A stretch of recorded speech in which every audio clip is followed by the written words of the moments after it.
Welcome. My name is Abresh. So moving ahead further, we will be discussing in today's session few of the topics related to the agenda. So what do we have in today's agenda? What is functional testing? So we'll understand what is functional testing, why is it so important, and why we are talking about functional testing. Then we'll move to Selenium. What is Selenium? Why it is gaining so much of popularity? Why is it so important for a tester to know Selenium? And then we will jump into Selenium and Python bindings, how Python is helpful in writing the script with Selenium. Then we'll start looking at the script. We'll try and understand the script a little bit. Then we'll try and understand what are the types of locator techniques available. A little gist I'll give you in today's session, wherein I'll explain you how to find out locators, what are the things are prerequisite. What you will learn today is about how to work with locators, how to find out the locators, and then a Facebook login test script we will write. Moving ahead further is what is functional testing. So functional testing is testing technique that is used to test the features or functionality of the system or a software. So there are certain specific needs of the software which we try to understand. So step one would be identification of functions that the software is expected to perform, whether those functions are being performed or not. Like for example, the login process, if the login is happening or not, if the login is able to give me success after valid entry of data or not, with invalid data, is it giving me error notification or not? All that comes over here. Creation of input data based on the functions specification. So based on your functions, you will prepare what input data you will require. Then determining of outputs based on the functions specifications. So if your function specifies that an invalid entry should result into a message displaying incorrect data entered or incorrect credentials, so then it should display that, so that you have to define it. Then step number 4 will be execution of the test cases. So when you create the test cases, you will be looking at these things. Then you create the test cases. When your test cases are created, you will compare with actual and the expected outcome. After your execution is done, you get some output. The response is then measured with the actual ones versus the expected ones. Then check whether the application works as per the customer needs or not. Even if the system is working fine, it may happen that your expectations are not met. So it may be that the developer has written some script and the code has given you the application, but the application is not as per the expectation of the client requirement. That also you have to make sure. That is why functional testing is the first priority when it comes to testers side. Functional testing is very, very important. Okay. Moving on to this, what is Selenium? Selenium is an web-based automation testing tool which allows you to test any web-based application. Okay, any web-based application you can test with Selenium. In Selenium, you have 4 types of components which helps you to perform different types of needs, which helps you to fulfill your different types of needs. When it comes to Selenium, as you know that Selenium is a web automation testing tool, you also need to know that Selenium has 4 components. One is Selenium IDE. As somebody says, it helps to record and playback. So Selenium IDE helps over there. So Selenium IDE helps you to record and play back the recorded steps. Then you have Selenium RC, that is called as remote control. Selenium RC is one of the tool which helps you to work with multiple operating system, multiple programming languages, but it was having some limitations. And because of those limitations and a better API, Selenium WebDriver was introduced, which helps you to write your scripts into the programming language that you prefer on the operating system that you prefer and the browser that you want. So you can test on multiple operating systems using multiple browsers, multiple programming languages. You can use any.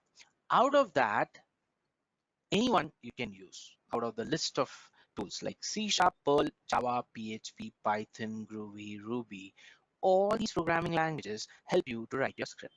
There are various binding libraries available for each of the programming languages, and then you can work on Selenium. You can work with Selenium to automate your application.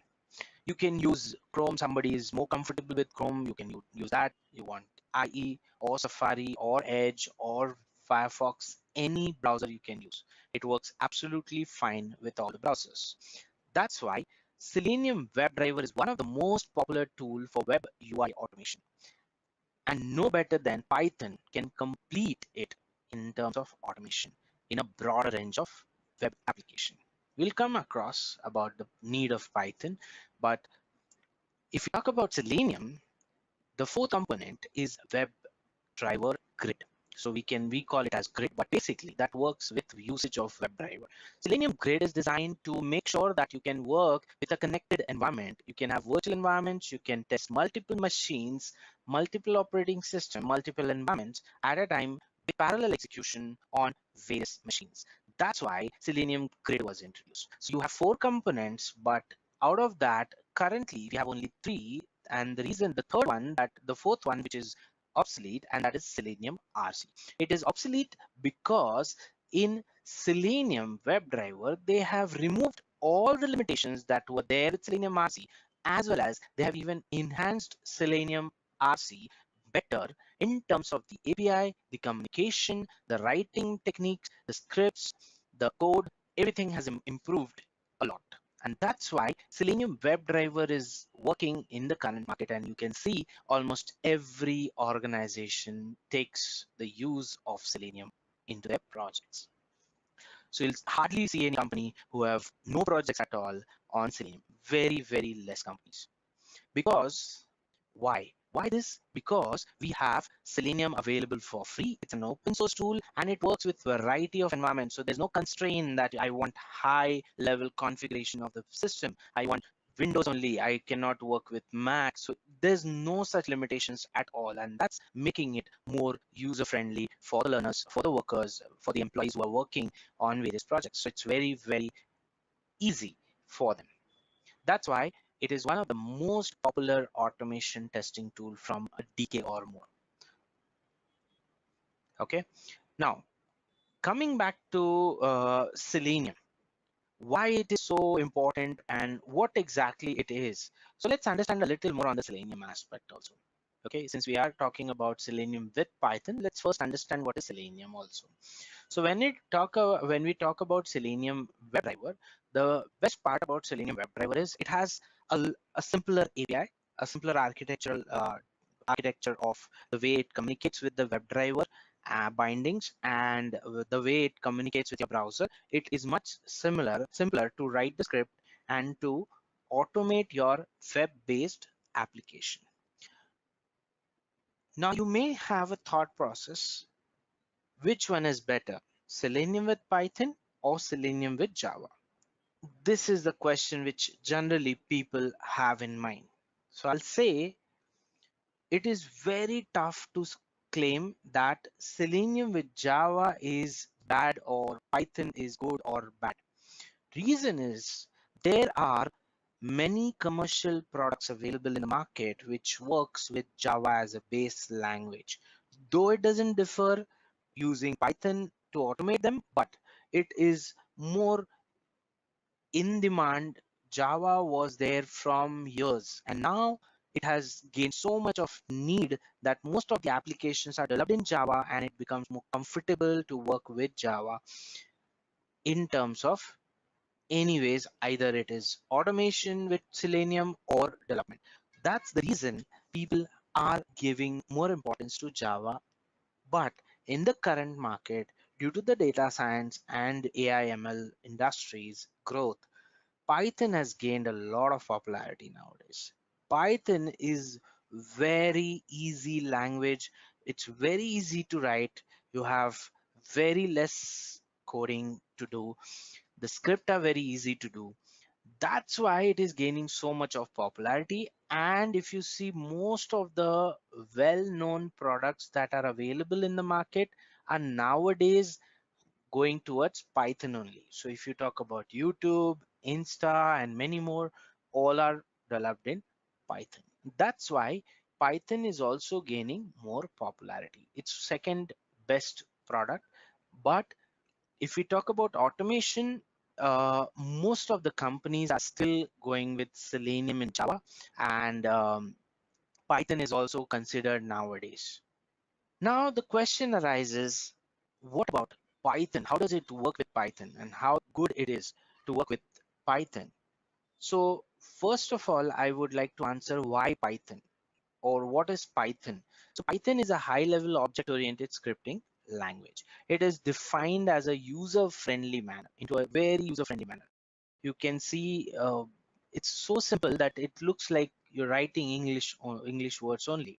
So very easy to interpret, very less syntax that you use, very easy to work around, and it gives you good amount of control on your application. That's why it's gaining so much of popularity. Plus, it is also because of its ease, people are preferring to use it more, and many technological experts say that Python is much faster to develop. The application is also faster to develop. So that's also one positive point. Now, when it comes to what is Selenium, we have seen that. Why should we choose Python over Java and Selenium? That I gave you a little idea, but I would like to put some points into that. So Java program tends to run slower compared to Python programs. That is one reason why we do not, why we can say Python is better. Where we can say Python is better because it is much faster.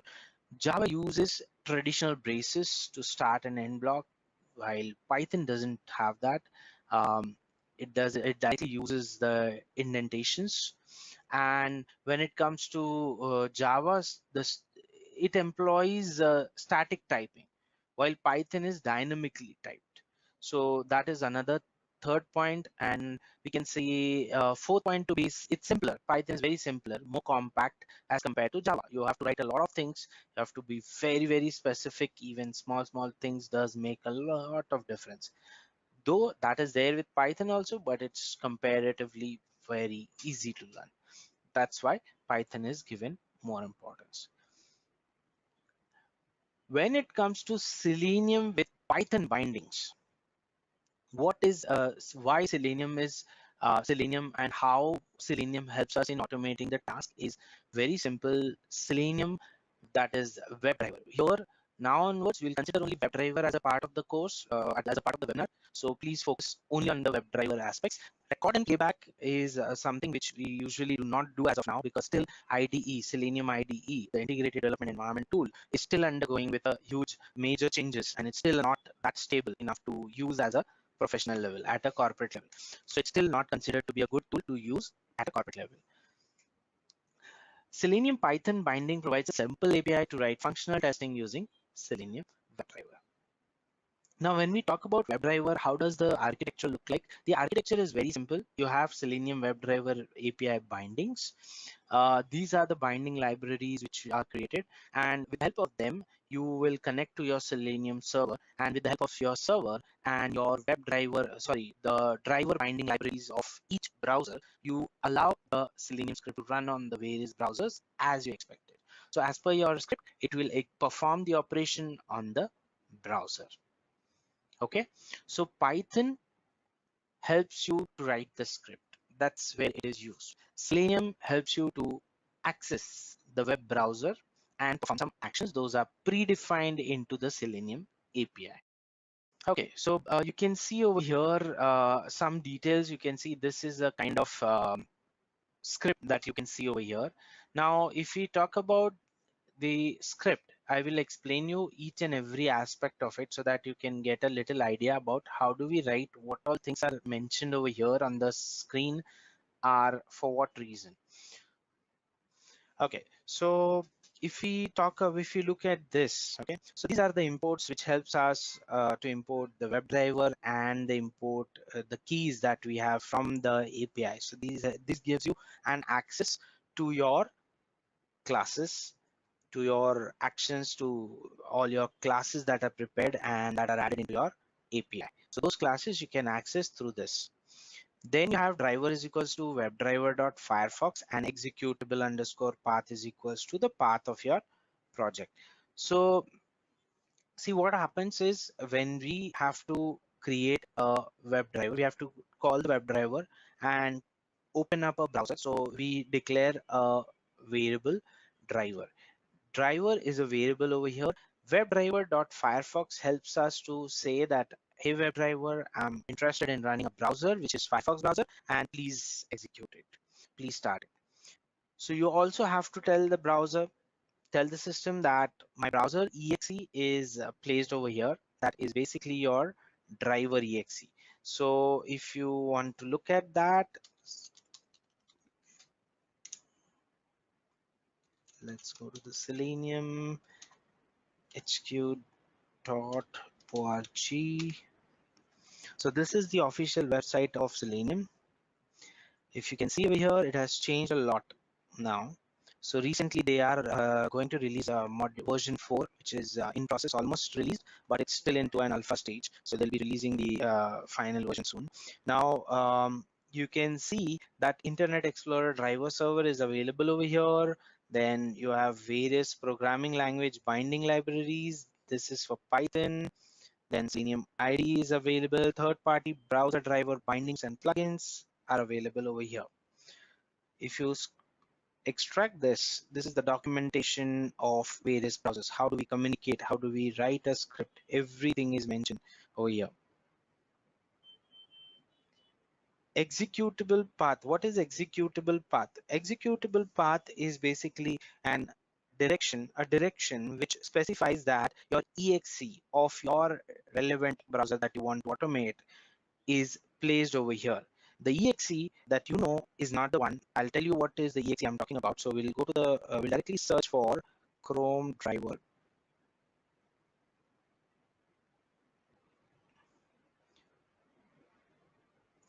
Okay, so this is the place from where you can download your browser drivers. Now, what happens with the process is when you want to automate using Selenium, you have to use browser driver binding libraries. Okay, what does that do and what is the role of them? Basically, when you try to communicate to a browser, since in the RC era, when RC was there in the scenario, there was a server which was acting as a mediator for the communication. But now with WebDriver, they have removed that RC that server need, right? So now what happens is it directly communicates to the browser, but it cannot directly put the same commands for the browser, right? So there has to be some converting point. And that's why, since browser companies also don't want to share their script so that your internal things are available to outside party, that's why they have prepared a drivers. There are drivers which acts as a front end and they display only limited resources to the browser, to the Selenium API, and then that the communication happens. So it acts again, it still acts as a mediator, but it doesn't occupy any time for it. So WebDriver is an API. WebDriver is an class in Selenium which communicates with the driver exe files, and it triggers the driver to start the web browser and then start taking up, with the help of the driver variable, we are trying to communicate with the browser saying that do this, do that, do this, right? So that's how the process works in this. Now for that we need each browser's exe file. There is an exe file available for each of the browsers. Most of the browser works with exe format, and basically the exe driver binding library is required, and that's available over here on this page. So I'll show you download all versions available in download. So if you click over here, it takes you to a list of versions. Now for this you need to check which is your browser. So go to this and take the help about Google Chrome. So you can see version number 78, that is what is available in my system. So I will go for version number 78, and based on that I can just scroll it down. You can see supports Chrome version 78, right? That means I can work with 78 version using this file. So click on this and you need to download this zip file. So click on this and you can see it is getting downloaded over here. I have already done that, but still I'll do it. So you can see over here we have an zip file downloaded. I'll just go to that, right click and extract all. What do we get inside this is the exe file. You can see chrome driver.exe file. This is very crucial for us to run the script. Okay, when you want to run a browser, you need this driver.exe, and that is the driver.exe path available over here also. So what do we see over here is your driver exe path. Yeah, so you can see executable path means your exe path that you have to specify over here. Okay, so this will help you to open up the browser. This command helps you to open up your browser and refer that browser further going as a driver. So that's the name given to that browser for timing. Driver.get, this is helpful in opening up a URL. So this command helps you to open up a URL. And remember, when you talk about opening a URL, it has to be https:// or http://. You cannot directly mention www.python.org or www.facebook.org. It is very crucial. It will fail to perform. Apart from that, you can see the next line is it is validating whether the title of the page is Python or not. If it is not, it will throw error as true or false. Assert Python in driver.title. Driver.title command helps you to get the title of that page. Now, what is the title of the page? Which is the title that's considered? Now, if you look at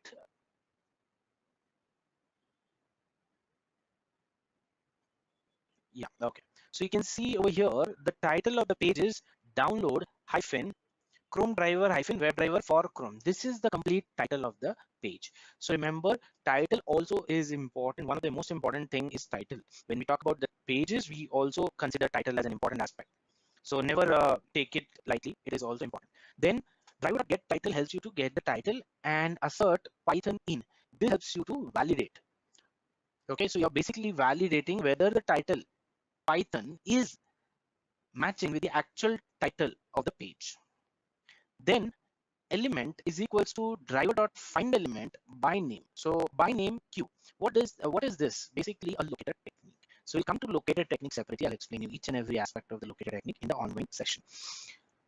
ELM is the ELM.clear. So basically what we are doing is we are defining a name to this particular element. This element means any element we're talking about, we are first trying to give a name to it, and then we are saying that clear the field, and then we ask them to type on the field. So it's a text box which we are defining, saying first look at this text box, first make sure that it is clear by .clear command, and then you type in using the send underscore keys and the alphabets that you want to type. So ELM line number 14, that is ELM dot send keys Python, right? So that's what we are trying to search into the Google search. Then comes the assert again. Now it says no result found.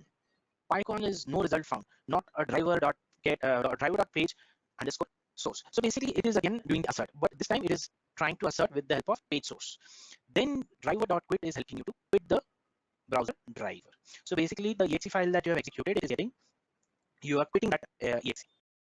Okay, so if you look at this particular script again, what are the things that we are not aware of? Yes, we can use Chrome browser, we can use Firefox. The only part changes is this. See, the script remains the same. Where it would be changing? It would be changing on the browser part. So WebDriver.Chrome, WebDriver.Edge, WebDriver.IE. So it depends on which browser you're trying to communicate with. You will mention that browser data over here. That's it. You do not do a lot of things. If you're changing the URL, you just make the changes over here. See, the script will be similar only. If you're validating a particular application, it would be similar only, right? Then you might have noticed that we were left with this part. What exactly is this element by name and stuff? What all are the things we have? So let's understand that first. Okay, so if we talk about what are the types of locator techniques available, so for that I will quickly jump into an incognito window so that I can show you Facebook application. Let's take Facebook only, and I will click on create an account. Okay, so this is my page. Let's open it into Okay, this is how it looks like. Right click and you have this option inspect. See, whatever you want to automate, you need to have an identity of that element. Now, any page that you see or any web page have n number of elements. How will you differentiate? How will you inform the browser that you want to communicate on this element? So you have to find a unique characteristics of it. Now, every element will have one or more than one unique identity. You have to find out using locator techniques what is the identity that is unique and how do I communicate with the element. Your aim is to communicate. Now, to communicate, you need to have a right idea about the types of locator techniques. So in locator techniques, you have ID, name, you have class name, link text, partial link text, you have XPath, you have customized XPath, that is various types of XPath you have. You can do customization in XPath, you have CSS, and you have tag names. So these are the 9 techniques of locator technique, 9 locator techniques that is available for you.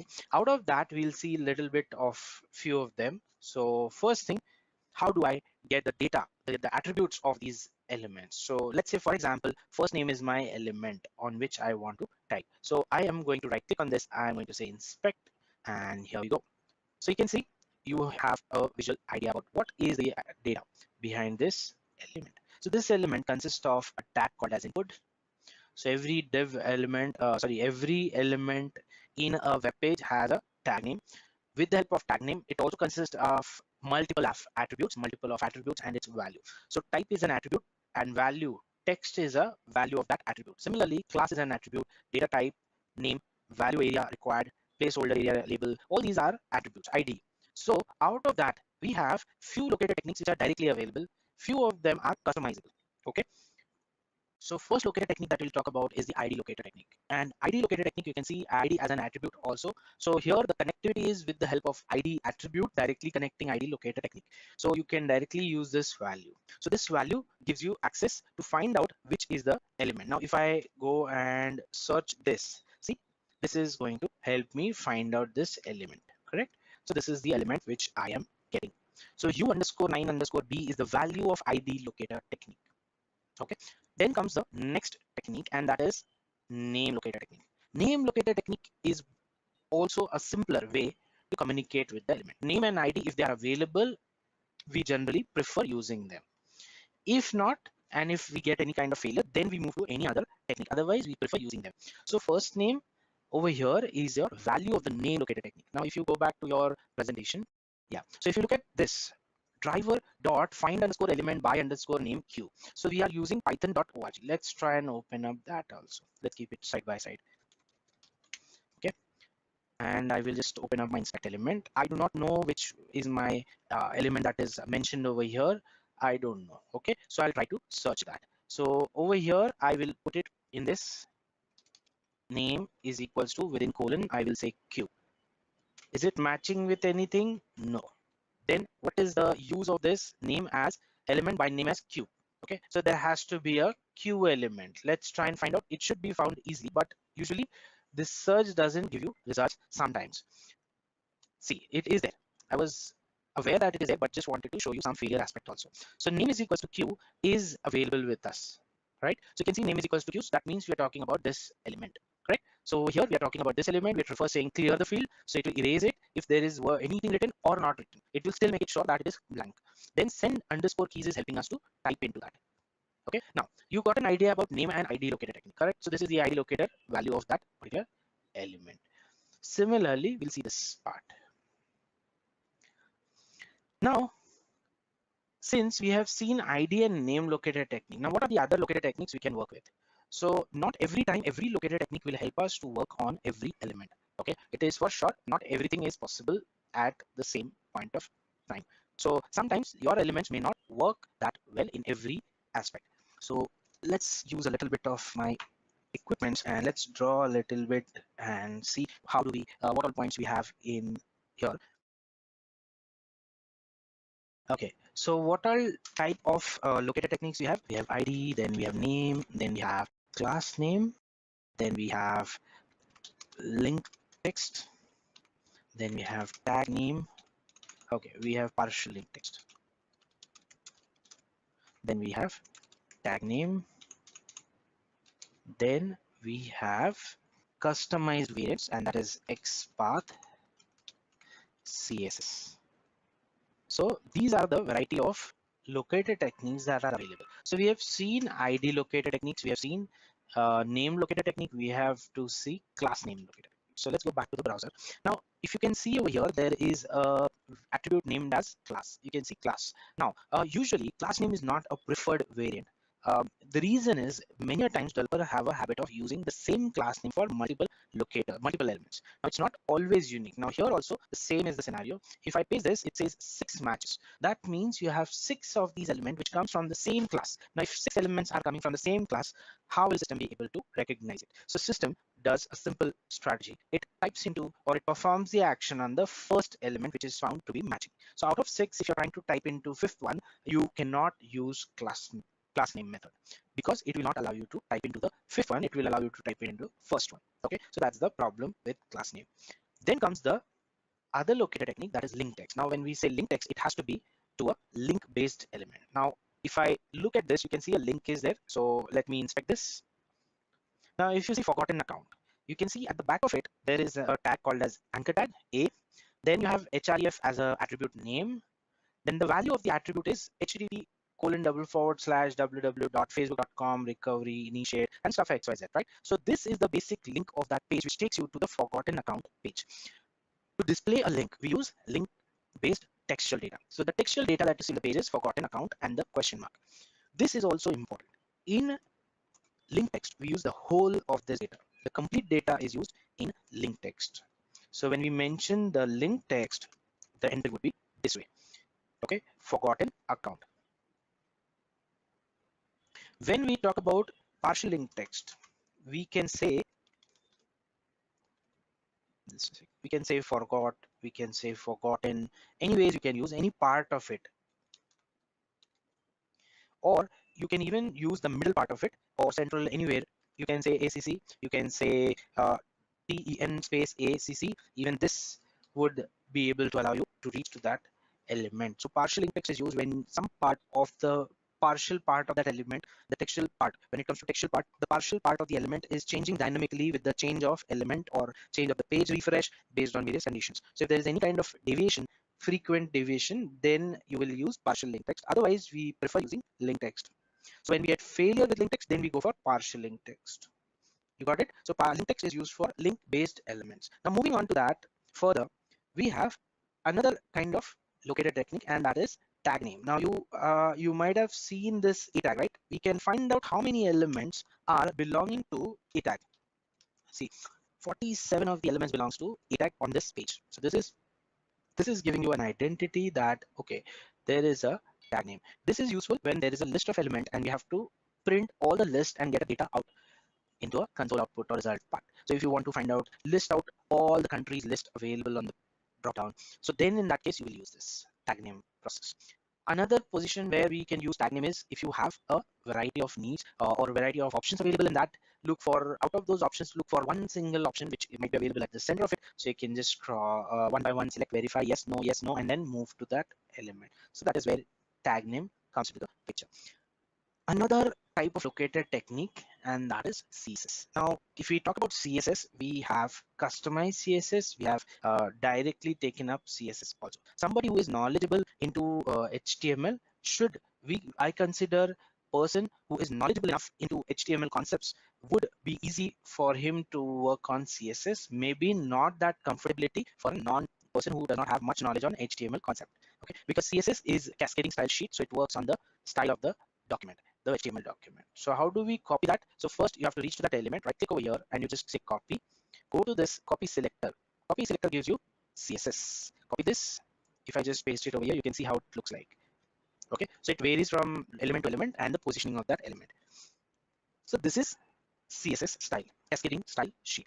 Another thing is CSS can customize based on your knowledge. If you have good knowledge, you can create your custom CSS also. We'll not be going deep into CSS part. We'll go a little deep into XPath. We'll try and understand XPath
bit of it.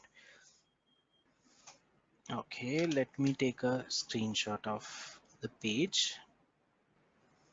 Okay, so I'll just give you a little idea of it. Okay, so with this, I'll try to give you a little explanation which is easy for you to understand. When we talk about XPath, customize project is very large. XPath, relative XPath is preferred because it directly correlates to that element. So if we talk about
absolute XPath, this is how it will look like.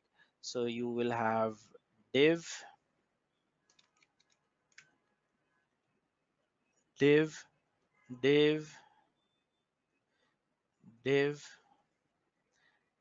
div1, div. Now you'll say, what is one? When you see this and this being a part of this, so parent, this is the parent of these two children, right?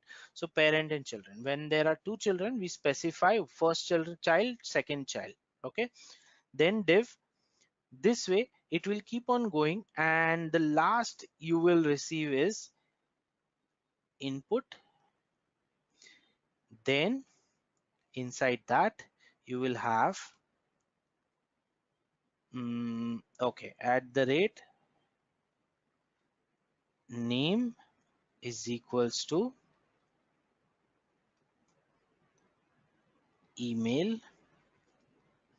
and this will get closed. So this is becoming your absolute, this is your actual absolute XPath. Now the problem is with this absolute XPath technique, if this child 1, okay, let's say this is, you have mentioned child 2, but there is another child has been introduced by the developer, and here instead of 2 there are total 3, and this element is still on the 2 only, then it will not change. But when this position of this element changes, so this div belongs to div 2, correct? So in div you have div 1, then you have div 2, then you have div 3. Now suppose it is this particular div is over here before, and then after the introduction of div 3, the developer has moved it to div 3 position, then the failure will happen. But if this is not happening, then it will not fail. Okay, so remember, the change has to be relevant also. Now this is one of the technique of absolute XPath. We do not use absolute XPath in reality. So what do we use? We use relative XPath. Now what is relative XPath? Erase all. Relative XPath directly finds the element anywhere on the page. So I can directly mention relative XPath to be // input within the bracket at the rate name is equals to within colon email. Here we go. So this becomes my relative XPath. In relative also, we can do a lot of customization. Got it? So that's